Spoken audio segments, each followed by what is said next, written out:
Business policy के parameters समझना जरूरी है। सबसे पहले मिशन और ऑब्जेक्टिव्स। मिशन होता है कंपनी का लॉन्ग टर्म पर्पस, जैसे टाटा ग्रुप का leadership with trust. Objectives measurable होते हैं, जैसे एक साल में 20% प्रॉफिट इंक्रीज करना। फिर आते हैं कोर वैल्यूज और एथिक्स।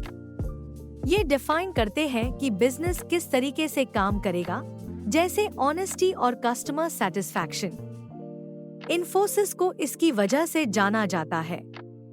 एनवायरनमेंट एनालिसिस भी इम्पोर्टेंट है। इंटरनल एनवायरनमेंट में एम्प्लॉयज और कंपनी कल्चर आता है, जबकि एक्सटर्नल एनवायरनमेंट में मार्केट ट्रेंड्स और कंपटीशन। रिसोर्स एलोकेशन का मतलब है अवेलेबल रिसोर्सेज को कैसे उसे करना है। स्ट्रैटेजिक डिसीजंस ये डिसाइड करते हैं कि बिजनेस को किस डायरेक्शन में जाना है, जैसे न्यू मार्केट एंटर करना।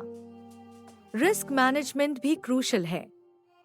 हर बिजनेस में रिस्क होता है, इसलिए पॉलिसी में ये डिफाइन होता है कि रिस्क को कैसे आइडेंटिफाई और कंट्रोल करना है। फ्लेक्सिबिलिटी की भी जरूरत है, क्योंकि मार्केट कंडीशंस बदलते रहते हैं। और लीगल फ्रेमवर्क को भी नहीं भूलना चाहिए, जैसे लेबर लॉज और टैक्स रेगुलेशंस।